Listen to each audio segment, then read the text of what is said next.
Oh, yeah, I will have to look that one up. Yeah, I know that with every musician biopic I see, I learn something about music, especially if it's from music of yesteryear. Like the most recent one I saw was of Bobby Darin. All right, now for the regularly scheduled jokes. Uh, well, I've heard some of my friends say before that they keep Facebook around or some of their friends on Facebook around because they've got jokes to write. And I guess there is a lot of truth to that. There's still some absurdities, oddities that are magnified on Facebook. In this case, it's some of my extended family. I have a step niece that I guess will be getting GED hopefully later this year. And then I was seeing the comments on the thread, and then one of them was from her half brother, her youngest sibling, that said dope. And then the mom said, "Be nice to your sister." And then I tried to rush his defense, saying, "Well, I found 5 definitions of dope online. One of them is a positive word, a positive version of it." And then the mom said, "Well, I know him. He wasn't using that version." And it's like, oh, okay, noted. So I guess sibling rivalry alive and well. I know I probably still have some of it with my siblings too. I was at my uncle's funeral over a year ago, and my sister went up to share a story about my uncle and said she was told to get along better with her siblings. And it's like, well, it's a two-way street. Sometimes she's guilty of provoking. Uh, I mean, being at Thanksgiving, wanting to pick fights over things that happened years ago. It's like, and you wonder why I'm fine with being in Minnesota. I have more of an excuse of staying here for Thanksgiving. Uh, yeah, I didn't think I'd go there, but I did. Uh, well, I'm the type that has fancied myself being a lot like John Steinbeck, the writer who said that he's a student of life, where I want to keep learning the lifelong love of learning. And that's true even with my line of work, where I print checks all day at a big bank, and I will pay attention to some of the payees on these checks. Because, well, everybody needs money.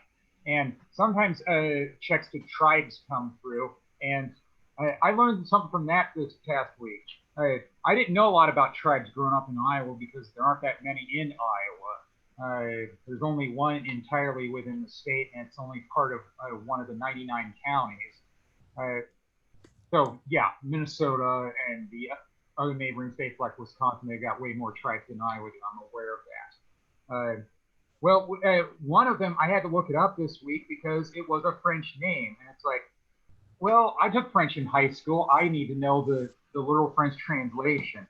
It was Lac Court or Rails, and it's a Wisconsin tribe. And Wikipedia said it meant Ottawa Lake, and it's like, no, that's not the literal French. And I looked it up. It means Lake Short Ears, and that's still kind of weird that the French explorers would give them that name when they already had a name. And it's like, all right, but it's on the map now, just like some of the other French names from exploring the upper Midwest. Like, I think there's Lac Qui Parle in Minnesota, which means talking lake. And then Minnesota's motto is L'Étoile du Nord, Star of the North in French. Well, that one fits, North Star State. We have definitely embraced that one. But I know it goes farther than that. We studied some of that in French class because we wanted to study more than just the language. And I remember being taught that the capital city of Louisiana's name is nothing special. Baton Rouge just means red post. And then there's 3 different places named after 3 different kings named Louis. Not the same King Louis. State of Louisiana, St. Louis, Missouri, and Louisville, Kentucky. Not the same king. It was kind of like finding out watching a movie called Savage State, a Redbox rental recently, which was about French citizens in America during the American Civil War. And I found out there was more than one Johann Strauss as a musician. It's like, wow, okay. I'll have to look that up too. I knew there was more than one Bach, but I digress. Oh, and I know that some people saw it on Facebook that I got my first COVID vaccine over the weekend. And what was really odd is this Monday when I get off work and I look at my emails, I got another invitation to sign up for vaccines. It's like, I guess that's overkill. They probably don't keep good records if they didn't realize that I'd already signed up. But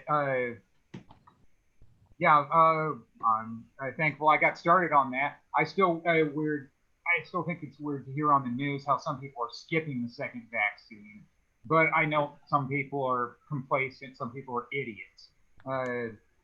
So I can't speak for them as to why they do that. But I know that since what is at Wilkins Auditorium in downtown St. Paul, a place I've been to for events like concerts, although it's been a while, I want to see if I could find out if there was a list of concerts that have been there over the years. And there is. It was online and I printed it. The original name was just St. Paul Auditorium, and according to what I found online, it opened in 1932. Now, the list of concerts I have here goes back to 1973, and it was renamed for Roy Wilkins in the 80s. And I was very interested in seeing the list of concerts over the years.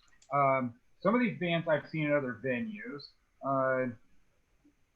Notable here was Bill Cosby did a concert there in 1984. They also have Billy Graham listed there too.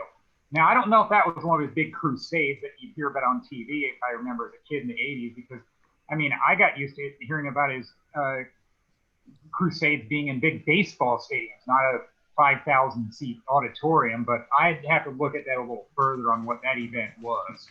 If that was just sponsored by him and he didn't show up, and one of his lieutenants was there, like his son, Franklin, I don't know. But I know I've seen that part about Bill Cosby. I know it's a reminder of some of the stale jokes that some of my friends tell now because he's in jail. But they seem to he had the #1 sitcom for a while in the 80s. I mean, he wasn't always a disgraced performer. And it's also a reminder of how,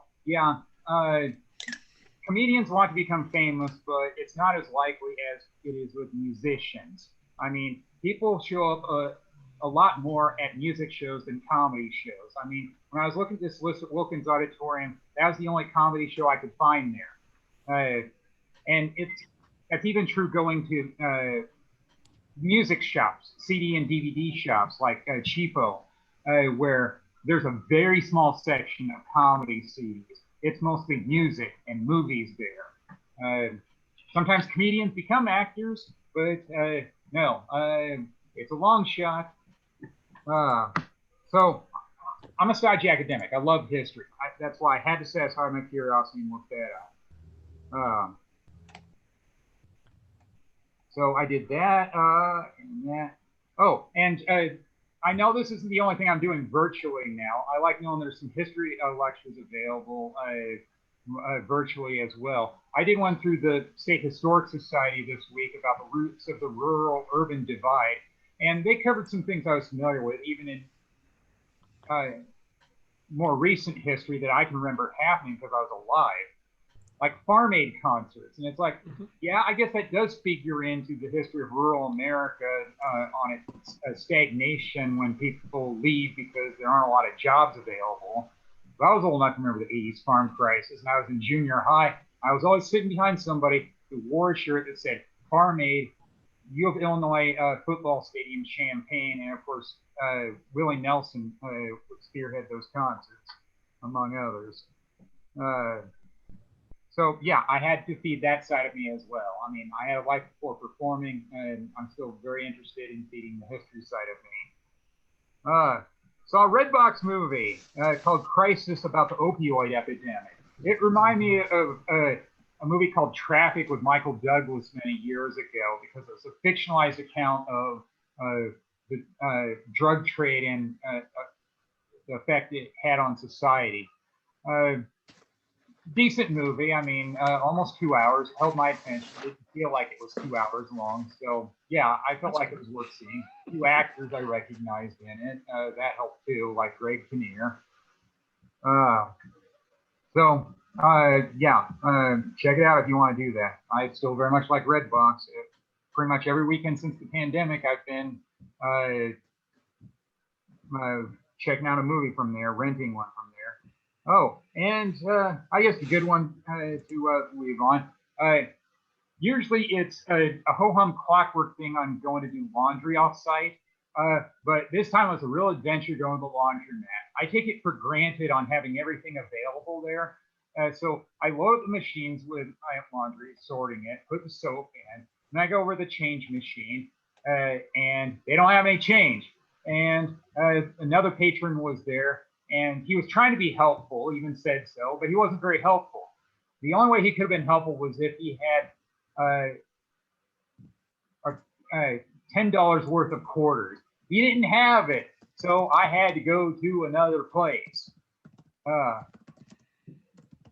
I know that, yeah, some people think that they're helping, but it's like there's degrees of help. I mean, it's a reminder of how sometimes it's not good to talk to people because then they'll talk back to me and it can get really annoying. Yeah, that happened. I found a way through it. I'm still getting things done. That's the most important thing. So I guess that'll do it for me. Thank you. You've all been great. Yay! Although I've got to point out, Lyle, I don't see why you should think. I don't understand why you should find it so weird that white guys wouldn't give a shit about what the Indians called themselves. It really, I mean, you've heard of the the people who lived in the cliff sides, the Anasazi. Studied them a little. In New Mexico, there's all these amazing little cities built into the cliff sides, and we've called them all through my childhood, into my adulthood. We called them the Anasazi, but that's not their name. That was literally what their enemies called them. And if you translated it into Navajo or whoever the locals were, but not them, it was the enemies. So we spent over a century calling them the enemies, and I'm sure all of the Navajo were like, yeah. But we did that. Go ahead. Sorry, I didn't want to interrupt you. I just had a question. Is that the civilization that used to put the catacombs on the side of the mountain, so it would be like extremely hard to reach the tombs on the Maybe, I don't know. That's not something I know about. I know they're a part of the Zuni, the greater Zuni culture, and at one point I knew the Zuni creation myth. It was really cool. I love Indian. I must be talking about Indian something stories. different. But it could be, or it could be maybe Incan. That certainly sounds like something the Incas would do, or the Olmecs. No, it should be good with the cookies. Okay. Thank you. So I am not surprised at all. Out in Washington State, they have a tribe that are called the Flathead tribe, and that sounds super insulting. Yeah, but actually, what they did is they believed that flat faces were extremely attractive. Really? So when kids were little kids, they would, honest to God, bind flat planks to their foreheads and then kind of tie them on with ropes to get them flatter. Is that to shape their heads, and that's why they called them the Flathead tribe. Way. Yeah. So there's one case where we didn't give them an intentionally insulting name. We were literally just describing them like literal, physical description. We're gonna call you the Flatheads. Seems fair. Yeah. Okay. Well, I guess it's nothing like. Yeah. Before we bring up Amiela, our fourth performer for the evening, I have to tell you a stupid joke. So there was this Polish cop, right? And the Polish cop was driving around one day, and this guy goes vroom, zipping by him. So he turns on the brights, chases after him, pulls the guy over. As he's maybe a different one looks better. As he's getting out of the car, he notices on the bumper of the car that he's pulled over, it says "honk if you're Polish." He's like, "Oh, he's Polish too. That's neat." So he goes up there and he's like, "Sir, do you know how fast you're going? Can you give me your license, please?" And the guy goes, license? And he goes, the thing in your wallet with your picture on it. And he kind of looks around all over through the car, and eventually he finds this little hand mirror, and he looks at it and he goes, oh, and he hands it to the cop. And the cop looks at it and goes, oh, well, if I'd known you were a cop, I wouldn't have pulled you over. Sorry. Because they're both Polish. See, that's the joke. How about this joke instead? I tried to kidnap a blacksmith, but when I turned my back, he made a bolt for the door. There we go. Okay.